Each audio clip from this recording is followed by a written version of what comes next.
bienvenido. ¿Todo bien? Bien. Bueno, ¿cómo armamos una cena, un almuerzo saludable? Contanos, a ver. Bueno, primero, respecto a lo que estaban comentando, Sí. en ambos casos puede llegar a estar bien. Hay que Tomá. contextualizar un poco, ver las porciones y ver el resto de la alimentación. Tomá, Barney, ¿viste que vos me estabas criticando a la mozzarella? No, pero yo Y- trato de comer así. Ese es el primer... habitualmente. Obviamente, si hablamos únicamente de la lista nutricional, puede ser más interesante la cena de la compañera, pero hay que Venía contextualizar una siempre. Está Y ese es bien. el primer concepto, hablando un poco de lo que es almuerzos y desayunos. Bien. Siempre entender que el tiempo de comida es una pieza de un puzzle. Y para determinar si es o no, digamos, saludable o suficiente, hay que contrastarlo con el resto de lo que uno come. Claro. No es lo mismo almorzar y no comer más nada, o almorzarme o cenarme un metro de mozzarella. Es diferente. Más o menos. Bien, empezamos con Dale. lo que sería la estructura de un almuerzo saludable o una cena Bien. saludable, ¿les parece? Ya Dale. con el antecedente del desayuno que hablamos y la merienda de la columna anterior. Exactamente, hace 15 días estuvimos hablando sobre la estructura de un desayuno saludable, una merienda saludable. Ahora la idea es complementarlo respondiendo a la pregunta: ¿cómo debería de ser la estructura de un almuerzo o una cena para que sea saludable? Para una vida normal. Exactamente, que vamos a ver cómo, dependiendo de las proporciones de lo que hay en el plato, se puede ajustar a diferentes objetivos. Bien. Ejemplo, perder peso, mantener el peso o ganar masa muscular. Bien. ¿Cómo comemos en plato? Vamos a dibujar un plato. Dale. Vamos a tratar de hacer un círculo. Yo no soy muy ducho con dibujo, pero bueno, hagamos de cuenta que esto es un círculo que representa el plato que nosotros comemos. Bien. El siguiente paso sería empezar a fraccionarlo. ¿Por qué hay que fraccionarlo?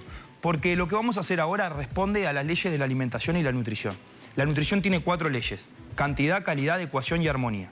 No es que o como todo fruta, o como todo verdura, o como solo carne, sino que de los diferentes grupos de alimentos tenemos que empezar a colocar acá como si fuesen piezas de un puzzle para que la alimentación sea armónica. Bien. Entonces, el primer ejercicio es empezar a dividirlo.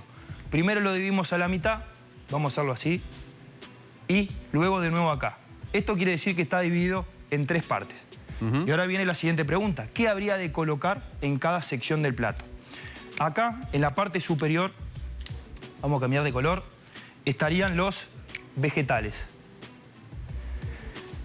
Importante, el mejor vegetal es el que se come.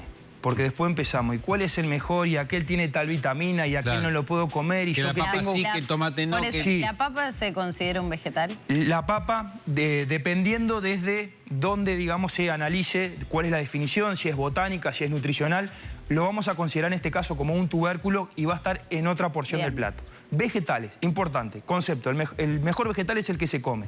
Estos vegetales debería de ser una mezcla de crudos y o cocidos, porque después está lo otro. Tengo que comer ensalada, los puedo comer al horno, los puedo comer rellenos. Lo importante es consumir los vegetales. Bien. Siguiente proporción.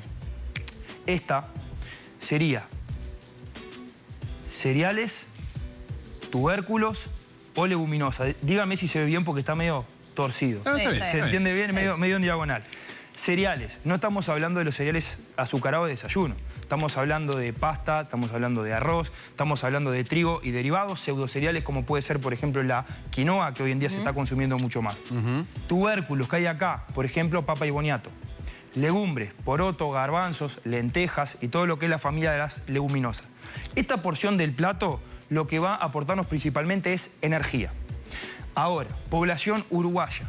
Tenemos la tendencia a un bajo consumo de fibra y estos alimentos son fuente de fibra. Si nosotros tenemos la posibilidad, esta es la parte aburrida, de que, por ejemplo, los cereales sean integrales, mejor.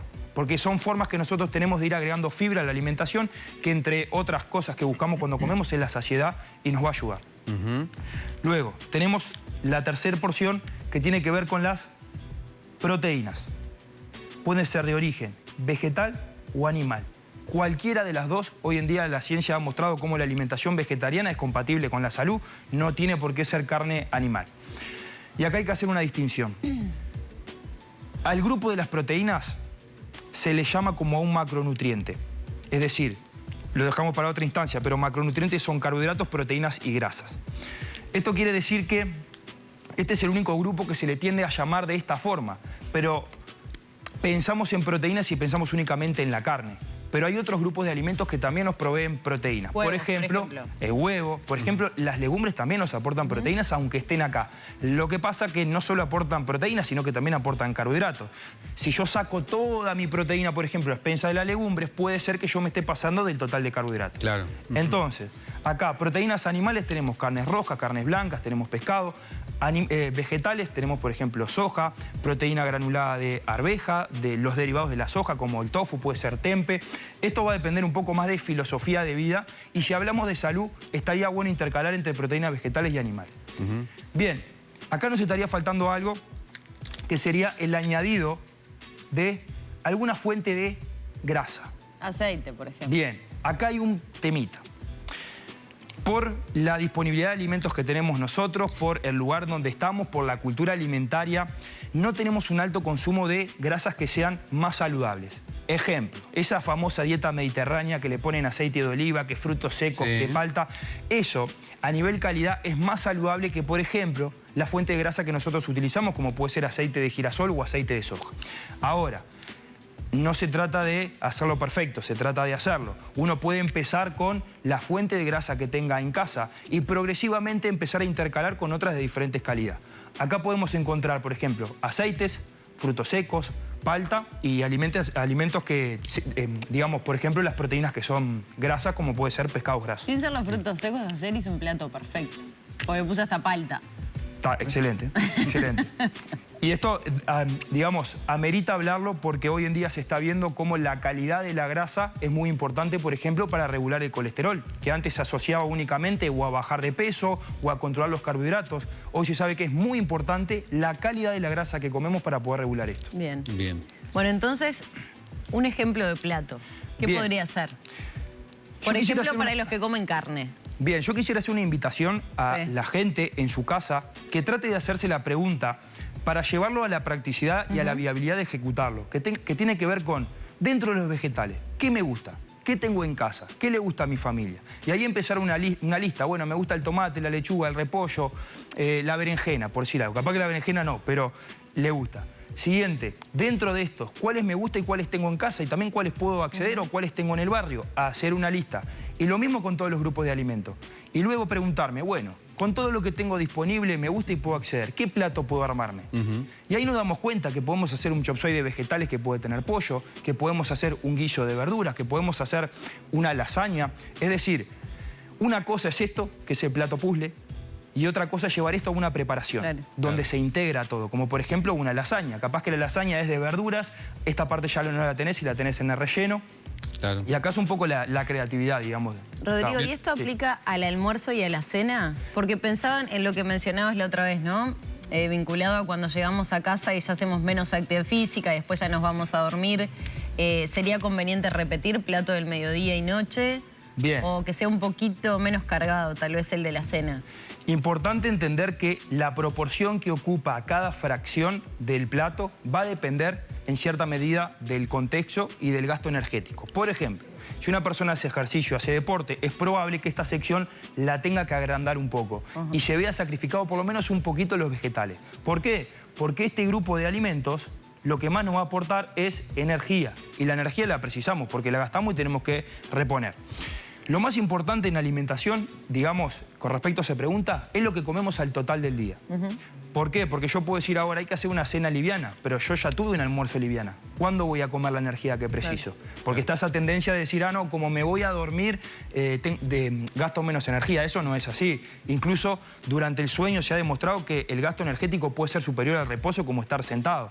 Entonces hay que romper un poco con ese mito de que no hay que cenar o que cenar liviano. Bien. Rodrigo, y la gente que a lo mejor es un poco más pocha y le gusta tener un postre o le gusta comer algo dulce después, ¿entra en lo saludable o no entra? Bien, si entra en lo saludable, hay que entender la alimentación como un puzzle.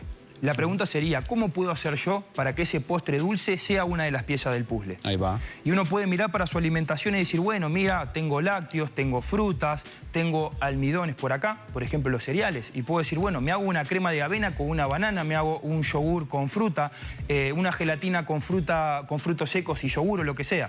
Empiezo a agarrar las piezas del puzzle, las junto y ahí hago lo que vendría a ser el postre.